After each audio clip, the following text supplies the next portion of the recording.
You want to build your butt, grow your glutes, have a nice round booty? Don't we all?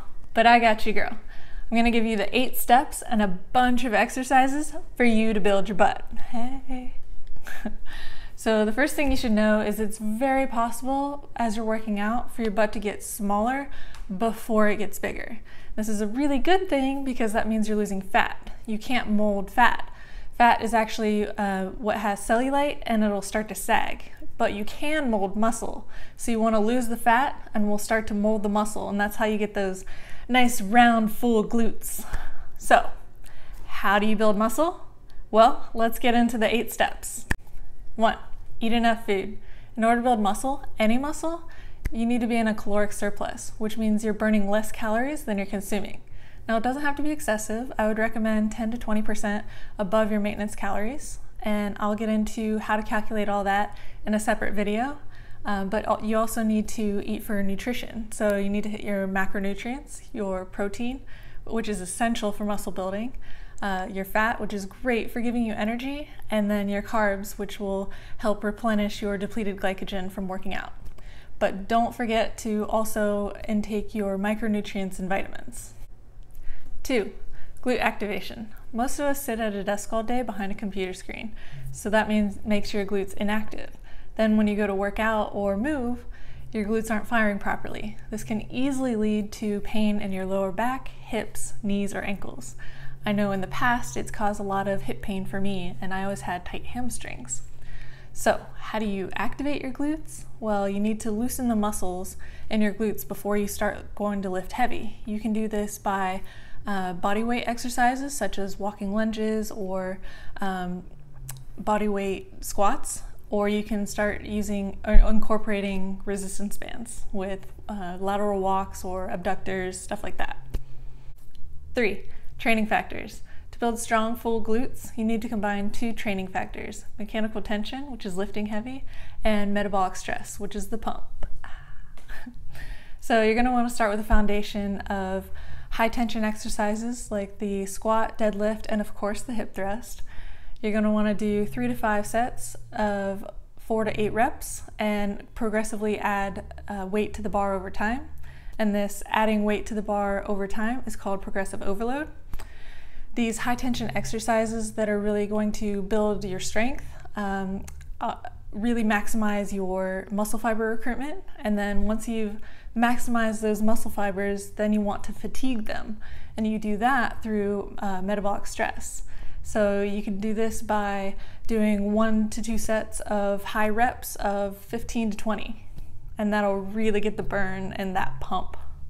4, compound movements. After you activate your glutes, you're going to want to start your workout with compound movements, which is working more than one muscle group at a time. Now I know you're here to build that glute muscle, but you need to start with a strong foundation of working not only the glute muscle, but all the muscles around it.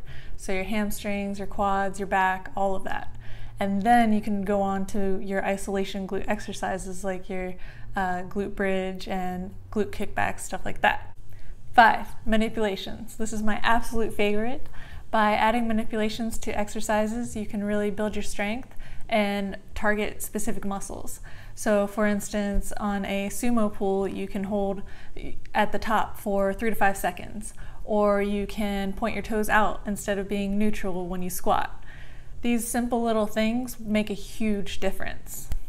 6, rest.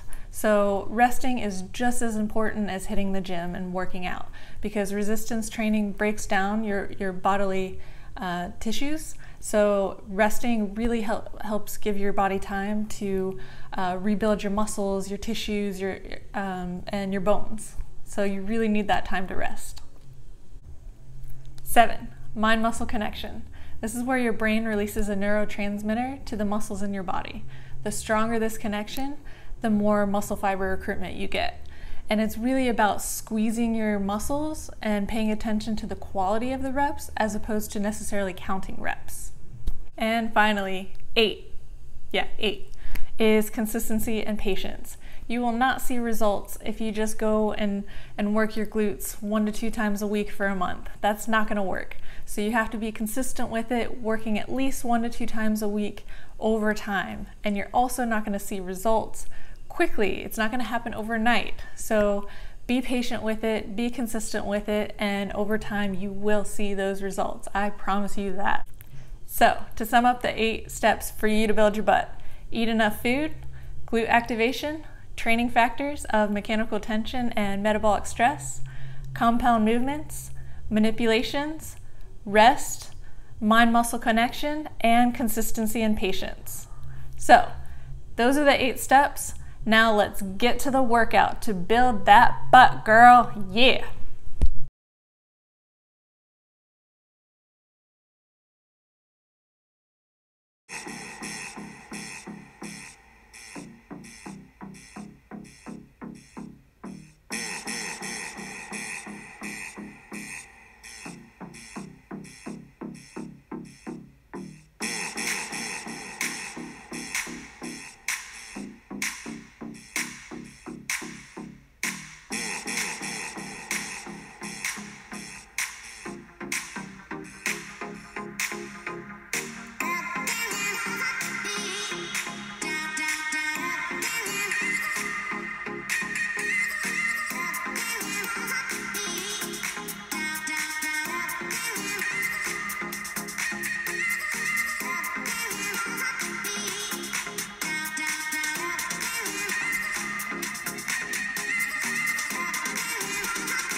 I'm Abby Austin. Thank you so much for watching. If you found this helpful, please comment below and don't forget to subscribe so you don't miss the next episode. Thank you.